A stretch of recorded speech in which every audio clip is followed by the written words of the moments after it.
Et bonjour, je fais cette vidéo qui pourrait servir donc aux personnes qui ont un Kangoo TPMR avec la rampe et vous allez certainement reconnaître ce bouton qui sert à déverrouiller les sangles avant pour immobiliser le fauteuil roulant lors de son transport. Moi, le souci que j'ai rencontré, c'est que ce bouton est tombé en panne, il ne marchait plus. J'ai voilà, le bouton jaune qui est parti et j'ai compris le problème, c'est que d'origine il y a une petite lampe halogène qui chauffe et qui a fait fondre donc l'emplacement, ce qui retient le bouton poussoir, voilà. Et du coup, voilà, tout est parti, voilà. J'ai demandé à Gruo, donc c'est le transformateur du véhicule d'origine. Ils m'ont fourni donc un devis de 140 € pour le bouton poussoir, voilà, à l'origine. Alors moi, ce que j'ai décidé de faire, bon, c'est pas une somme astronomique, mais quand même, j'ai essayé d'acheter donc ce type de bouton sur Amazon. C'est un bouton donc avec verrouillage. Qu'on appuie dessus, il reste enfoncé. Quand on rappuie dessus, il reste ouvert. En sachant que vous pouvez avoir un bouton qui appuie et qui revient. Mais du coup, ça ne convient pas pour ce type de montage. Voilà. Donc moi, je l'ai choisi en orange. Voilà, comme ça reste à peu près d'origine. Voilà, donc il faudra faire un trou, faudra faire un peu de bricolage parce que le trou d'origine est beaucoup plus grand. Voilà, donc peut-être on le voit pas trop, voilà, comme ça. Donc il faudra que je fasse un montage pour le fixer. Voilà, donc c'est pour partager avec vous ce montage, cette astuce, en sachant que ce petit bouton m'a coûté moins de 10 €. 140 €, 10 €, donc voilà, la différence est assez conséquente. Ça vaut le coup de se creuser un petit peu les ménages. Voilà, donc je vous partage le montage, le branchement électrique. Voilà, donc sur ce bouton, donc on le reçoit en sachant qu'on le reçoit avec le connecteur, donc on peut le débrancher, et les fils. Donc c'est vraiment, voilà, on en a pour son argent. 10 €, c'est très, je trouve que ça c'est très bien. Moi j'ai monté donc des cosses plates à sertir dessus, voilà.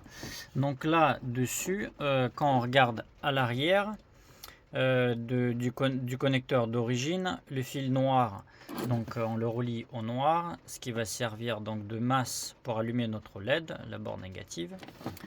Quand on regarde toujours à l'arrière, je précise, hein, du connecteur, le fil rouge qui est juste à gauche, celui-là, donc ça c'est le plus, attention, donc ça c'est le plus permanent. Donc attention à ne pas faire sauter le fusible. Si jamais ça vous arrive, le fusible avec le relais sont juste là. C'est un fusible 5 ampères. Voilà, si jamais vous le faites cramer, il est juste là pour le remplacer. Donc ça c'est, attention, donc je disais c'est le plus qui va arriver, plus batterie. C'est celui qu'on va connecter donc au jaune, voilà, ici. Et donc on va utiliser donc le vert qui est là, donc c'est qui va à droite du fil noir d'origine. C'est ce qui va renvoyer donc le plus pour alimenter notre le verrouillage, le déverrouillage de l'enrouleur, voilà. Et pour finir, le rouge sur le double fil rouge tout à gauche là, c'est ce qui va servir de borne positive pour alimenter notre LED. Donc voilà, en sachant qu'on n'est pas obligé de les brancher pour que ça fonctionne concernant l'enrouleur, mais voilà, c'est quand même mieux pour avoir LED, c'est l'intérêt. On sait comme ça quand c'est allumé, c'est une alerte pour dire attention, l'enrouleur est déverrouillé, il ne faut pas rouler comme ça. Voilà, n'hésitez pas si vous avez des questions, mettez-les en commentaire. J'ai essayé de faire au plus clair possible. Donc écoutez, quand j'appuie sur le bouton, ça déverrouille bien mon enrouleur.